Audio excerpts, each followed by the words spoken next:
If I look tired, angry, or pissed off, well, I am. Because the Australian government literally cannot get anything right. Just last week, one of my businesses, mining store, had to stop accepting crypto payments completely. This is a business that takes more than $10 million per year in crypto payments, mostly in Bitcoin, USDT, and Ethereum.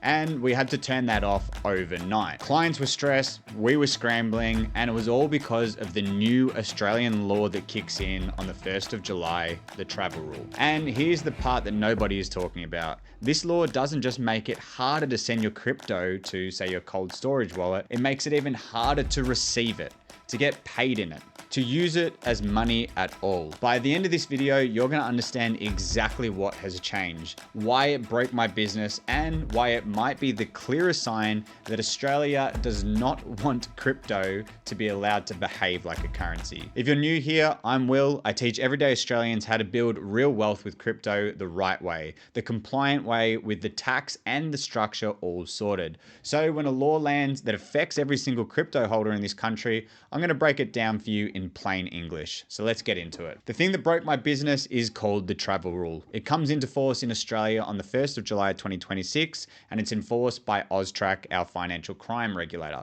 It comes out of a global standard from Financial Action Task Force, and it sits under our anti-money laundering laws. Now, the idea on paper sounds reasonable. When you send a bank wire overseas, your name and details travel with that money. The travel rule says crypto transfers through an exchange now have to work under the same way.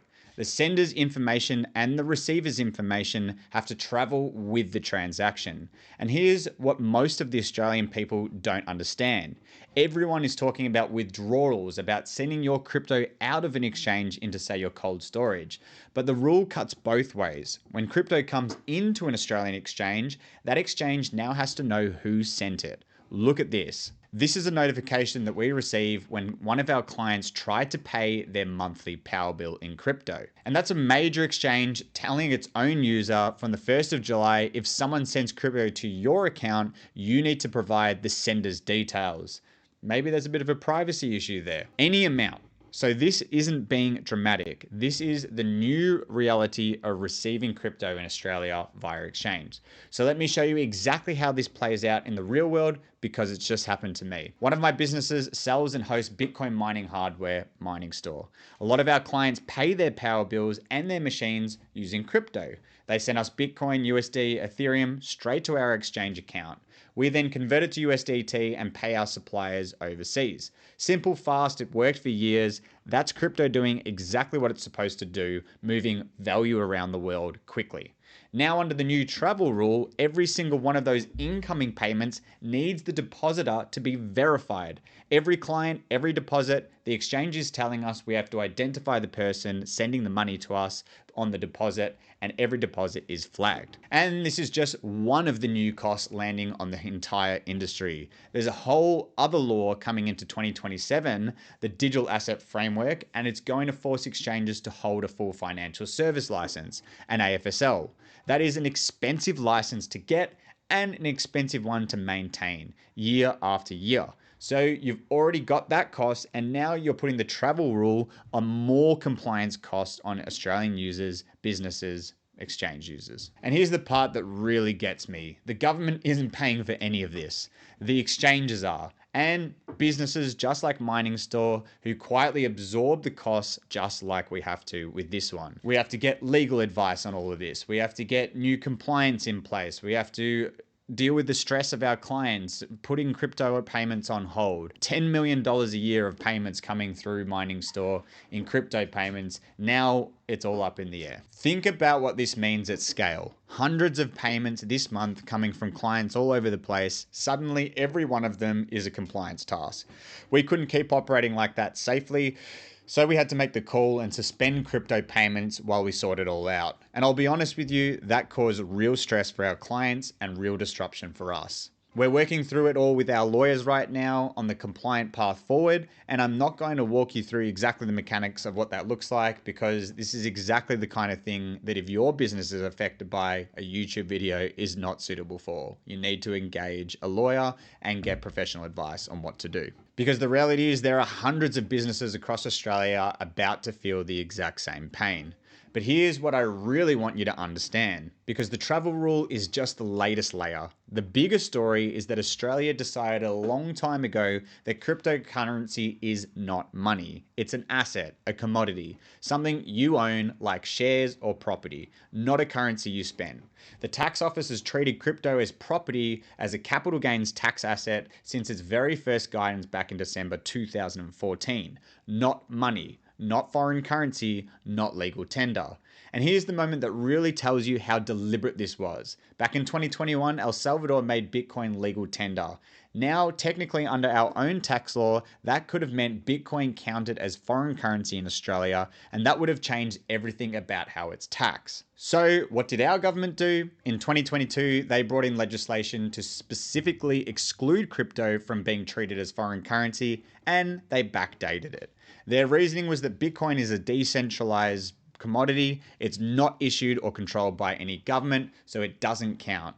Meanwhile, a government issued digital currency, a central bank digital currency, that would count as money. So sit with that for a second. When there was a fork in the road, when crypto could have been treated as currency, they made a deliberate choice to walk the other way and lock it in as an asset.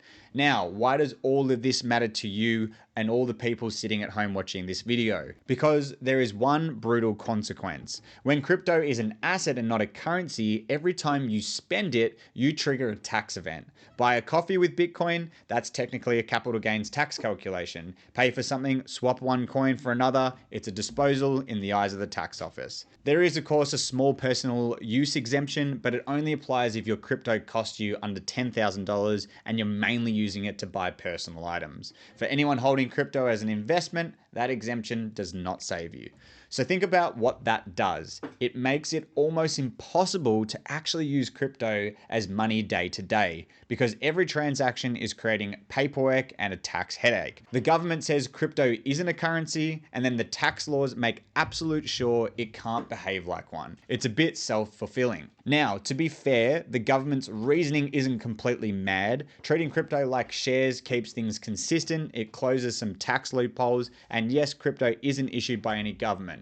I get the logic, but I think they're ignoring the cost. And the cost is crypto in Australia is becoming clunky. Slow, hard to use, a little bit useless as actual money. And we just keep adding layers. And history tells us what happens when you make something legitimate too hard to use. Look at cigarettes in Australia. We taxed them so heavily that we accidentally built a massive illegal tobacco market. People didn't stop, they just moved the channel from a government-controlled channel to a channel called the black market. I think we risk the same thing here. The harder you make it to use crypto inside a regulated system, the more attractive peer-to-peer world and decentralized world becomes. And I want to be really clear about what I'm saying. I'm not telling you to go dodge these rules. I'm saying that this is the unintended consequence the regulators should be worried about. Push hard enough and you don't get more control, you get less. You push people from your reach, not closer.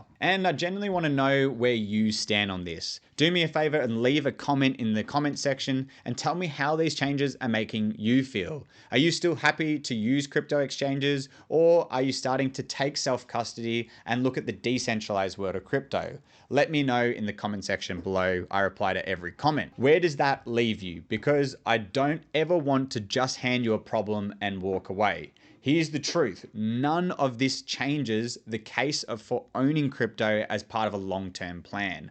What it does change is that doing it properly in Australia now takes more knowledge than ever. And so, as you know, if you follow my channel, I'm a big advocate for self-custody and for engaging in DeFi. These changes have just made it more important than ever to understand self-custody and DeFi properly. So if you're worried, if you know deep down you need to learn how to do all this properly, then good. You should be. You need to understand how to structure things so you're legally minimizing your tax, not getting blindsided by it. And you need a clear, repeatable process instead of guessing. And that's exactly what I teach in my free live webinar, Building Life-Changing Wealth in Crypto. I walk you through the 4-step blueprint process that I use myself and I've taught over 1,000 clients. Learn, implement, grow, and automate. We cover how to set up your self-custody the right way, how to think about tax with proper professional in your corner, and how to actually build a position that lasts. It's run live, it's free, and you can register in the description via the link below, as well as check out my pinned comment. I'd love to see you there. Now, if this video was useful for you, then do me a favor and subscribe, because I'm going to cover every one of these Australian crypto laws changes as they land. And there's more coming. And if this video made you realize that your crypto isn't as protected as it should be, that's exactly why I'm putting together a full series on cold storage and self-custody. How to actually take your crypto off the exchange, hold it yourself, and keep it in your own custody. I'll see you in the next one.